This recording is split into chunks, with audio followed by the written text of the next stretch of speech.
everyone, and welcome to the channel. Today we have a very special guest, Chef Patrick Williams, who is the co-founder of Kudu Collective. It's a group of restaurants and bars. We actually went to Kudu Grill a few weeks ago and the food was exceptional. So thank you for coming and doing the exchange and coming to us. Oh, how's it, guys? Now, Patrick is South African and he has compiled a group of South African ingredients and dishes that he thinks we haven't tried before and that might blow our minds. Yeah, a small little challenge ahead, I'm sure. No pressure. Yeah, no pressure. No pressure. I am excited for I'm this. very excited.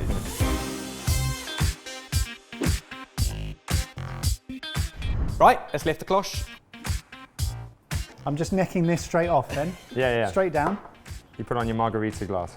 I mean, it's powdery. It's got the texture of finer desiccated coconut, but I have no idea. It's kind of flavourless. Put him out of his misery, Patrick. What is it and why have you put it under our cloche? So it's millie meal, which is sort of like a white cornmeal turned into pap, which is a South African staple in every single household. So what's it made of? It's pretty much really sweet corn, super dried, and then ground up really, like a white polenta. I see. Traditionally, you'd be only serving this when you have a braai or sort of having guests around where it's a large group, where it's quite a filler. What are we talking about when we talk about braai? So it's very different to how the British would call their barbecue. So there's no little pork sausages or hamburger patties. That's not what we do out there. Normally it's big wheels of beef sausage called boerewors. You know, everyone has their own sort of like style of mix for that. Big cuts of beef, nice big pieces of fish on there, using South African woods to sort of like really get that nice smoke flavor through there. It's culturally what we're known for. I think if you are South African and you don't really know how to braai well, you kind of get pushed to the side a little bit, or you get put into braai school very quickly. Pushed to the side, you mean you get pushed to another country? Well, you're just not allowed to hold the tongs, that's all. You just have to do the washing up. Yeah. Would you like something a bit nicer to eat? Yes, please. I.e. the end result? Yes, please. Wow. It's going to be a good day, Jay. We're going to do very well out of this. So is this the braai curly sausage? Yeah, that's the boerewors. Yeah, The boerewors? Yeah, definitely. Wow. Majority of the time it's always coriander, black pepper. I mean, that's like our go-to spice. Sometimes a bit of chili in there. You got the pap over there, which is, you know, with every single braai you have. Then that's sort of like tomato relish is called a chakalaka. So a little bit of spice in there, a little bit of heat, tomatoes, onions, bit of garlic, whatever fresh herbs you got lying about, you just chuck it in there. And that's how you'd devour it. I mean, this is my plate, so cheers. Whoa, that is so cheesy. That carries such an amazing flavour. So with the braai, is that slow cooked? What you try and do is, depending on what sort of meats you're using, depending if it's fish or sort of like beef or chicken, you're trying to arrange your coals on your braai to have that right temperature zone. So it's not like American style slow cooking where it's in there for 8 hours, 9 hours. It's very much, you know, cooking it for, you know, maximum. The sausage probably take about 15 minutes on a really nice, just get that real good smoke flavor on it, good char on the outside. And you want it slightly pink because it's beef.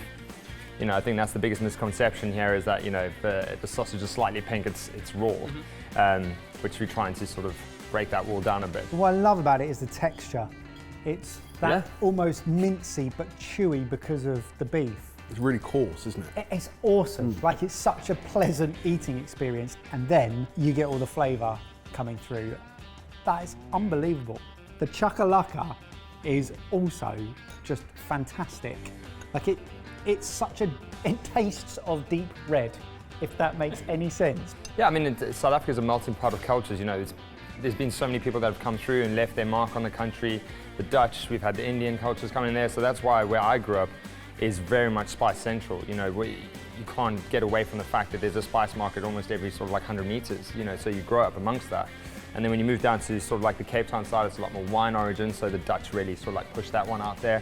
And obviously they bring along their staples that they love and sort of grew whatever they could to and turn it into what they wanted. I should probably stress, Patrick was desperate to get Brian to the studio and our fire alarms wouldn't allow for it. So it is definitely one of those things that if you want to try properly, you have to go and try it in the restaurant, which we did. It's awesome. Fantastic, yeah. This is going to be a good day, honestly. Jay, this one doesn't fit under a cloche, so Good news. back to the other games. Good look. May I? Unveil.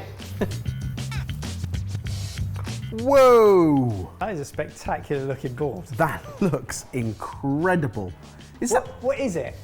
there's fish, and what looks like, it looks marmaladey. Have a taste, see if you can guess what it is. I'm just go for this to start with. Oh! Use your words. The words are coming, but the spice is taking over. Oh, spicy. That is like a chili jam. Like a chutney. It's sweet, it's got heat, but there is something else, and I can't... Patrick, put him out of his misery. So it's an apricot chutney with a bit of chili in there, a little bit of spices, yeah, and garlic. Really good. Garlic. It's the fruit and the garlic, which is a really odd but delicious mix. In particular on mackerel, but only because we couldn't find... Snook. There's some excellent words in the South African cuisine. It's another whole It's language. a great down there. accent, and then you say words like snook as well. What is snook? So snook is it's pretty much a gigantic mackerel. It's a game fish, feeds on loads of oily fish, so sardines, mackerel itself, mantis shrimp. So it's got like a really good diet of sweet, oily creatures. And then that obviously just gives it an amazing way to be cooked on the braai because it's oily, so it's got that, it lends itself to be cooking over fire. And then that char works really well with the sort of the apricot sweetness. So yeah, and South Africans smear apricot chutney on apricot jam on absolutely everything. Desserts, savory, whatever, you know, when you have a shower, if you run out of soap, just a bit of apricot chutney.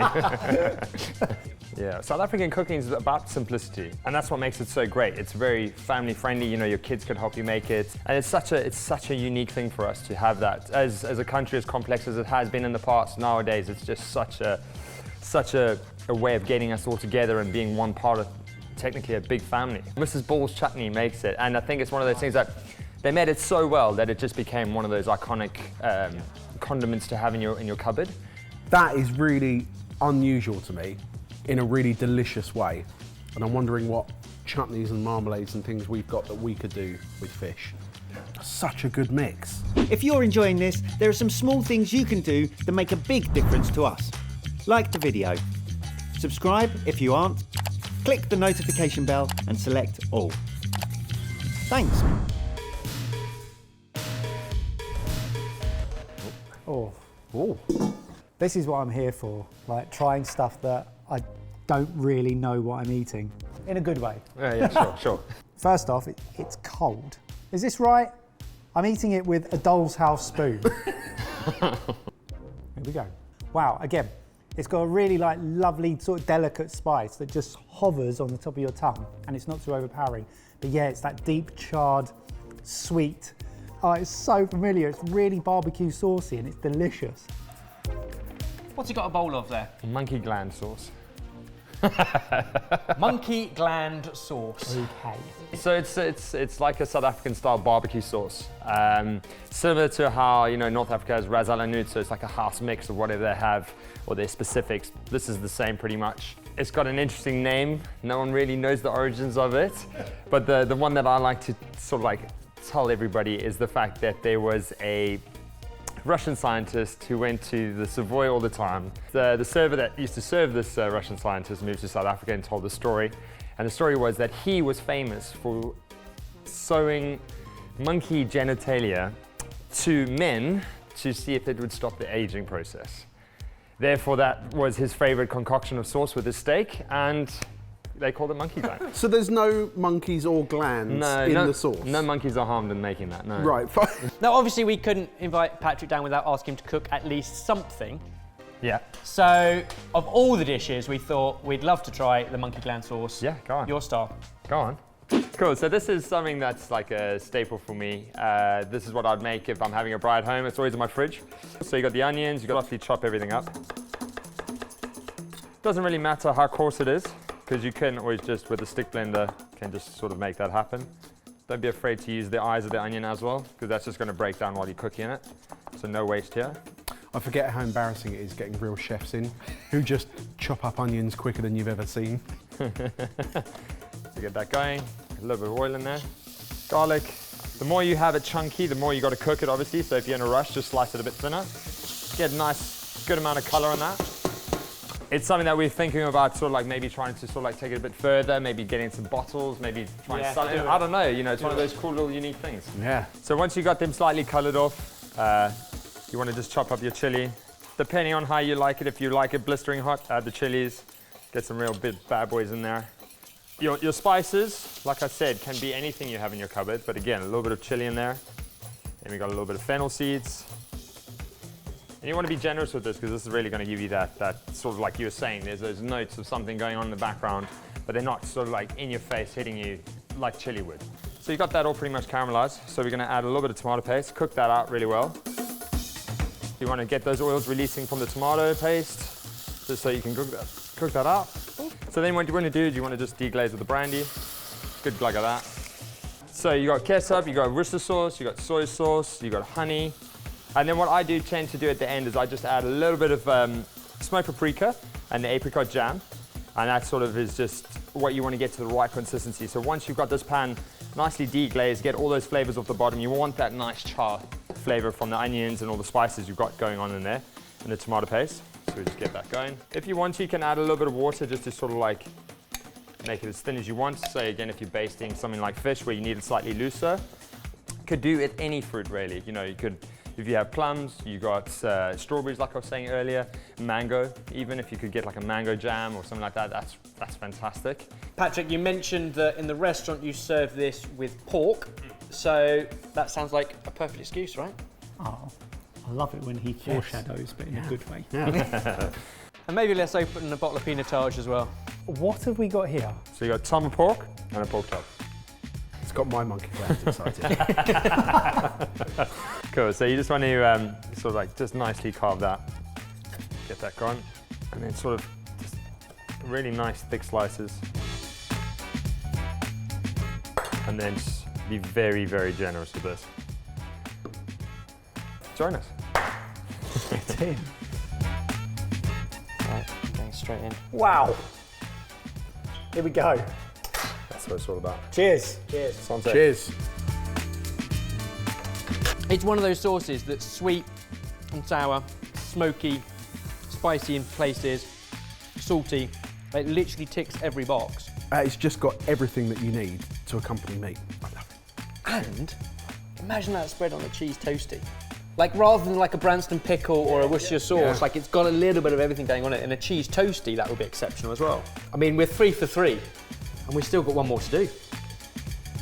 Let's see if we get this one right. How do we top that? That's you. I think I can see what this is, and this is going to be awesome. Ready when you are, Jay? I love Baileys! Smells cream liqueur-y. Well, cheers. Cheers. What are you getting? I can't identify a specific flavour, but looking at it, smelling it, I'm thinking Baileys, like Irish cream liqueur. Tasting it, I'm getting something slightly different. I just can't identify what it is, But it's fruity. it's fruit-based. Yeah. Is it apricots? No. Everything else has been apricots. fair shout. Let's put the stakes out there. If he gets the fruits, what does he get? Lifetime free meals at Kudu Grill. Oh, okay. Well, I wasn't expecting that. Fine, come on. Pressure's on, mate. Gonna have to rush you. Grapes. Nah, sorry mate. No free meal forever. So it's a marula fruit. A who now? Marula. A marula. So marula fruit, yeah. So this fruit is, how they came across this was, it's a fruit that you get in the savannah. So sort of like in where, you know, the lions and the elephants and all those kind of guys roam. And what happens is that the fruit ferments on the tree and falls. But as it's fermenting, it's creating so much alcohol content. So the baboons, the elephants, the giraffes, and the bucks, they all like to eat it, get absolutely hammered. And that's how they stumbled across it. They were always seeing the elephants like stumbling around, you know. Having a great time. Having a great time. That's amazing. Oh, he's got the elephant on the label. He does look a bit wonky. I can see the similarity, Jay, but that is so unique. I don't think I've ever had anything quite like that. So the marula fruit is distilled and matured in aged French oak for 2 years before being blended with fresh cream. It's Baileys at the beginning, and then it's tropical fruit at the end. A nice end to a meal, but we also thought we probably couldn't end today's meal without something sweet. So, would you like to introduce a South African dessert that is seen everywhere? Yeah. So this is the Melva pudding. A South African take on a sticky toffee. but not a sticky toffee, not as heavy and as deep as the sticky toffee, which makes it obviously better for the climate that we have in South Africa. My personal favorite is when you make it is to pour, so there's like a syrup at the end of it, loads of butter, cream and sugar that you pour over it once it's baked. Put a good glug of the Amarula in there. But it's lighter than sticky toffee. But it's lighter than... Right, fine. In South African terms, it's lighter, yes. The way it rises is it's got bicarb and vinegar as the agent, the rising agent. So once you, last second, just before you put it in the tray, got it in the mixer, you add your mix of bicarb and a little bit of vinegar, and that creates a reaction where it like rises really nicely. So you get like quite a nice spongy texture to it. That was so tame for Jamie Spafford. You've changed. I can do your one differently if you want, mate. This is my brother's recipe, so don't be brutal on him. Yeah? Cheers. Okay. Cheers. Oh, Cheers. You see what I mean? It's lighter than a sticky toffee, you know? It hasn't got It like is. the date like stickiness of that, but what it has got, these are going to sound like negative words, but chewy and soggy sponge, which they don't sound like they should work, but they absolutely do. But it's like a brown sugar chew. You know, like when you use brown sugar in cookies and you almost taste the chew. That is amazing. It's like a treacle steam pudding. Yeah. That is superb. Sometimes when we do these kind of things and you have foods that you've never seen before, you've never tasted anything like it, whereas today it's all been fairly familiar but with a twist on it that is unlike anything we've ever had before and therefore turns it into something brand new.